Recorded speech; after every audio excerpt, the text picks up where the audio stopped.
Joining me in studio right now, a man who was just sworn in the other day and who crushed the blue wave, the so-called blue wave that was supposed to be crushing over the state of Texas and the United States. Texas State Senator Pete Flores. Congratulations and welcome. Thank you, and thank you for allowing me to come visit with you all this morning. Yeah, absolutely. So you won a seat that had been held by a Democrat for 139 years. Yes, sir, we did. Yes, 139 years, and but now it's held.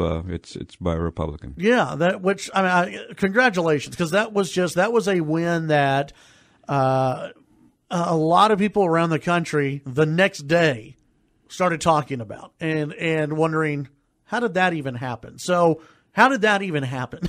where you were able to, because the narrative that's been out there that this is the big Democrat year, that every Democrat's going to win, and you proved them wrong.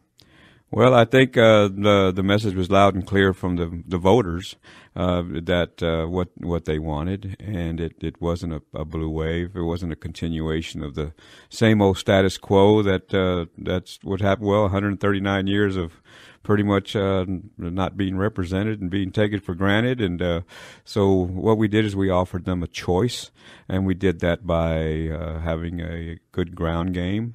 And being out of, doing basically getting back to the basics of getting out with the people and letting them see you and hear our message. And our message is basically something that resonates with all Texans, and that we're strong believers in God, and we're strong believers in family, and we're strong believers in country, and that pretty much is on, especially in Texans and Southwest Texas, is something that whether you're Democrat or Republican, we believe that. But when you're not out there to say we believe the same thing you do, and actually you believe what we do, and actually we're on the same page, and this is a choice.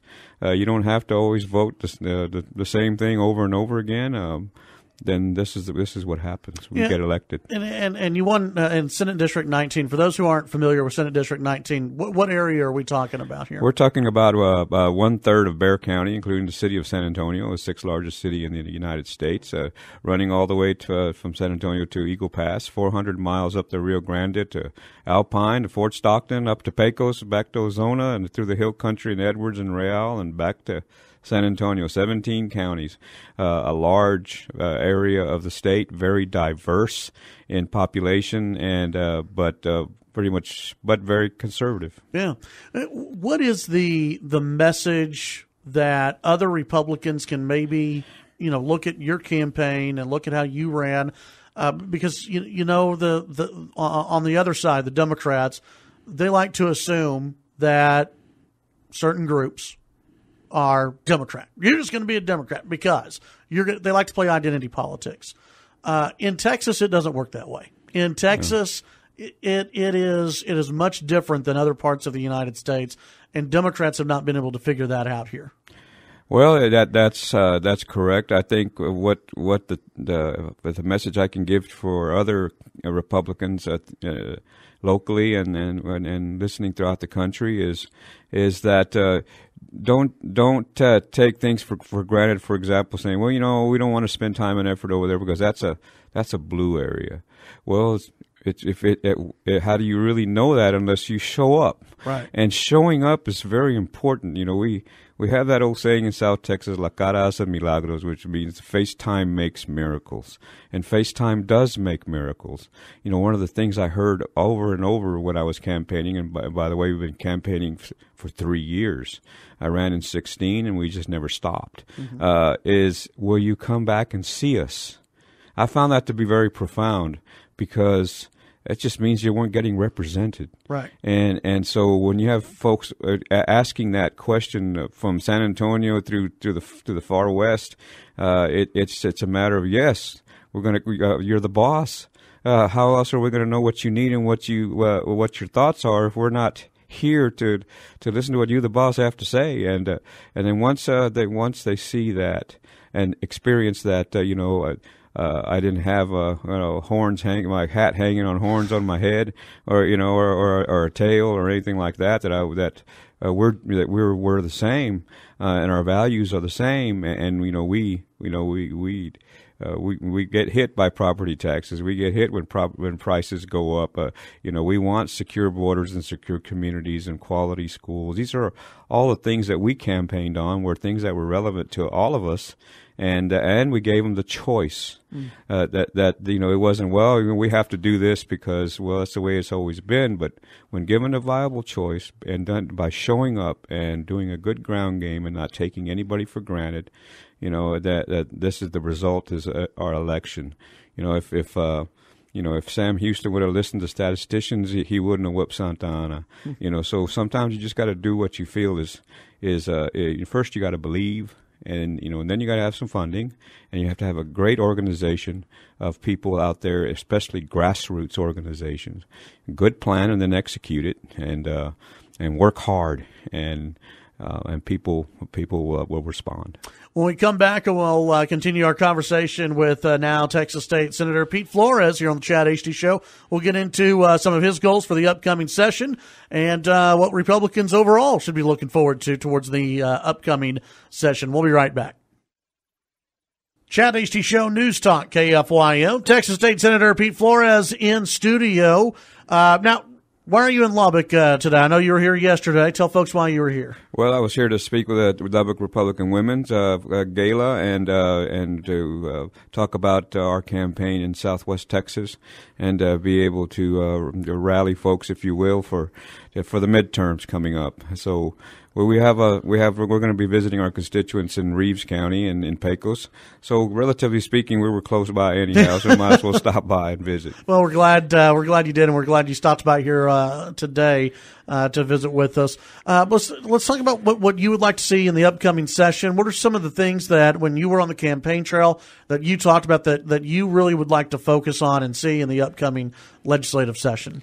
Well, there's a number of things, very basic things, but the one that resonated the most across the board, whether we were, wealthy or whether you lived in a little small town, and it was appraisals and property taxes. The appraisal process. We're all for paying our fair share, but it's not very fair and equitable at this point. When each 254 different ways of doing it. Every county does it their own way, and then every chief appraiser does it their own way, and the checks and balances that were designed by our constitutional republic are not really applicable there at this point. That we need some relief. And whenever you're going to address property taxes, which the legislature is one of the top shelf items of the lieutenant governor, the governor, and myself and others, we need some meaningful tax reform. But you have to be able to address how the process at the appraisal districts is handled, and to be able to do something that is meaningful. We always talk about the caps on the top, but we never address the appraisals. Right. And when the first question is, how do you like your latest appraisal? Well, I sure didn't like mine, and then neither did most anybody else in this great state.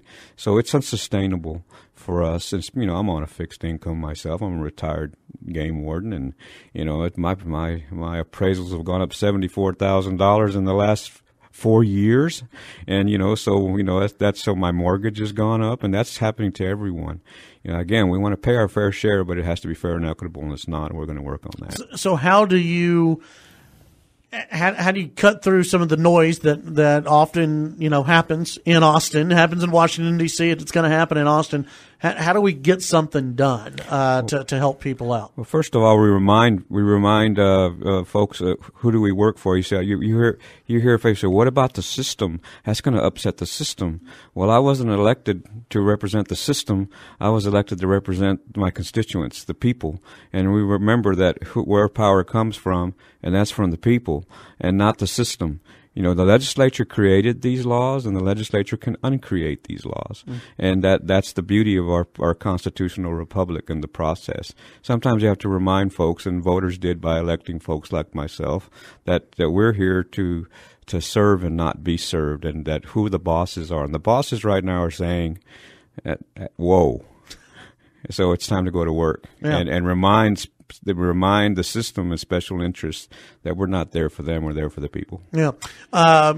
In anything, this time of year, obviously during an election, you hear a lot about education, from both sides. How do you tackle that? That's going to be a big issue in the upcoming session. Education funding. As someone who's a strong believer in our Constitution, we have a constitutional requirement to fund public schools, and we will meet our constitutional requirements. At the same time, we want to make sure that the process that it must be efficient. It also requires to be efficient, but we want to make sure that the drivers of policy are not bureaucrats, but parents. That the parents are the drivers of educational policy, and that includes them deciding how their children are taught, where they're being taught, how their money is being spent, and that's the beauty of the legislative process. That's where those you automatically want to go to the weeds, and then things never happen. Mm-hmm. What we have to decide is where we want to go, and then we work out the process during the legislative session. Texas State Senator Pete Flores, congratulations on your win. Thank you very much. And we'll be following you during the session, and hopefully we can get you back on the air during the session as well. Thank you all, and thank you very much. And for everyone out there, remember it's midterm elections coming up. Vote. Get out and vote, and don't sit on the couch. Vote. Absolutely. Chad HD Show, KFYO.